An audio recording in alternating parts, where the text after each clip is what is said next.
We have a moral responsibility to offer our coal, some of the best quality in the world, to the poorest but rapidly growing countries in our region. Now, I'm all for combating climate change, but the biggest protection the poorest people in the world have against its effects is prosperity. Cheap energy is at the heart of gaining prosperity. Now, my ancestry is from Bangladesh. Now, this is a country where most of the land is barely above sea level. They're thoroughly aware of the dangers of climate change, and they live it day to day, from rising sea levels to the declining quality of their soil. Yet they want and need our coal. A bunch of our politicians actually went there over Christmas break, including Senator Christina Keneally. They heard from Bangladeshi leaders how they desperately want our coal as a way to build stronger ties with us. The renewables are still way too expensive for them, at least for now.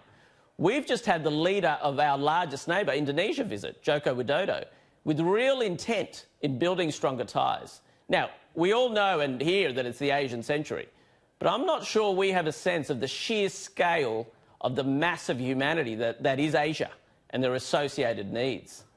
Some keep growing renewables and have a range of energy options, perhaps even nuclear.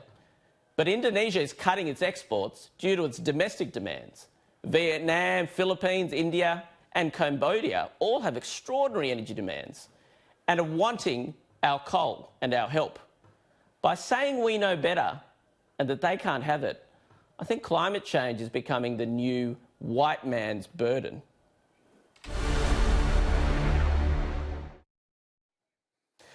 What do you think, Cory?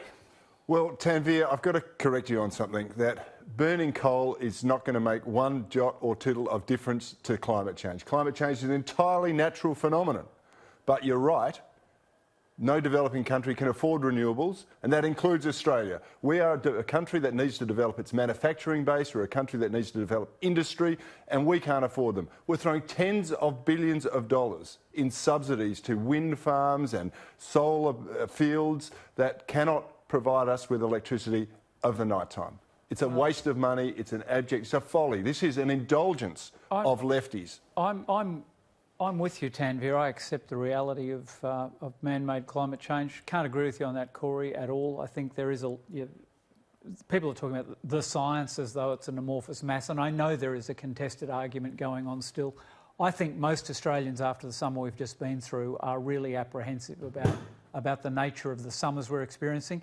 But on the point of the Asian century, I've got to quibble with you on 2 points. I'm not convinced that there's the inevitability about this Asian century we've all been lectured on for so long.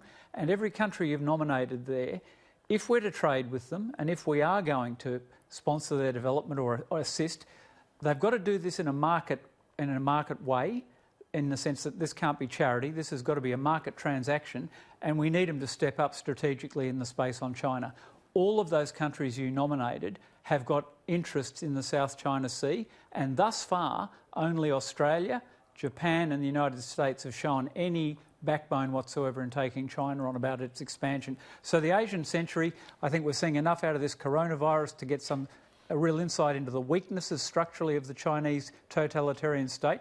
Can't agree with you on climate change, though, Cory. Sorry, we've party-pooped early tonight. You want to disagree with history, Catherine. Hey, look, I'm not saying it's some sort of aid. I'm not saying it's some sort of aid. No. This should be absolutely a two-way street. Oh, I understand. And it should be. And it does open the Pandora's box then, of course, and it's the point that I do agree with you on, Cory. We are such a small contributor. Leave aside whether one accepts climate change or not, at 1.3% of global emissions and producer of cleaner coal, I think we've got a moral obligation to export it. Joel Fitzgibbon from the Labor Party said as much too, because even if they've got a whole group developed to it, the Otis group. Yeah, I think you're joining. The thing you've got to say about renewables is that it requires clean coal to make the renewable. If you see the technology that goes into making even one wind farm, it requires coal. All the solar panels in China are being produced by coal-powered factories. Totally When we talk about a moral obligation, though, that argument about helping countries become prosperous, I think it's a great point. But what is prosperity if there's no planet left? Because I'm in furious agreement with, three of us, that climate change is real. So I think let's not get bogged down in that argument, because the whole look, I think your point is an argument. important one. Do we have to show some moral leadership? Paul Barry's watching tonight. I think your point is watching this I love it. pylon on Cory 75% of panellists agree that climate change is destroying the planet. Sarah's point goes to the heart of it, is that really I'm arguing that we have to accept a certain level of climate change, and the strategy should be to adapt with it. Whereas I think the other argument will be we have to go nuts and kind of stop it. The fact that the climate is changing is not disputed by anybody. And if you go through history, you will see we have had hotter periods, we've had colder periods, we've had ice ages, we've had medieval warming periods, we've had a whole range of things that haven't coincided with carbon dioxide. This is a folly. This is all about tax and putting control of our economic agenda into the hands of bigger government. It is absolutely wrong, and we are falling for this hook, line and sinker, and the planet will still be here. The planet might not be still here. It's a pretty big gamble to take.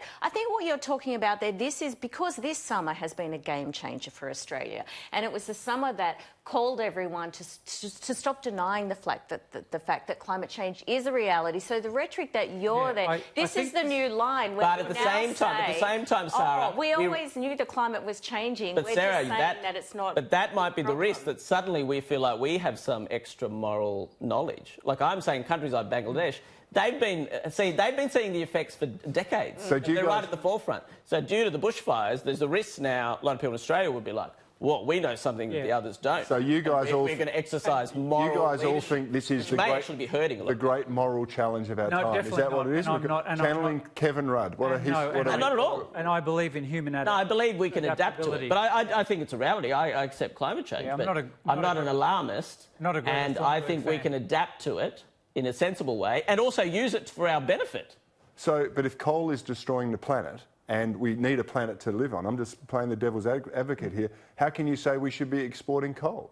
Well, I'm saying we're going to do it steadily over the next few decades. Don't you love the planet? Don't you care about the planet? We might not have a planet to live on. Well, that's the alarmist view. Sarah says. That's the alarmist view. Cory can see that the national mood is moving away, so he's clutching at straws here. Anything that he can, any argument that he can the national mood will change. The national mood will change when we haven't got any electricity. You watch the people go, hey, what's going on here? The lack of preparation this summer, yes, of course, it's been an emotional time and a tragic time for many. But a big part of that is the green folly that has not been able to see land being cleared. We've seen state governments abrogate their responsibilities to maintain adequate resources and training and various things to fight fires. All of which is absolutely... And the green extremists are jumping on this bandwagon to try and make us all suffer. And I do agree with you on that. Well, we've got Cory fired up, as we probably expected. We're hearing the terms green extremists.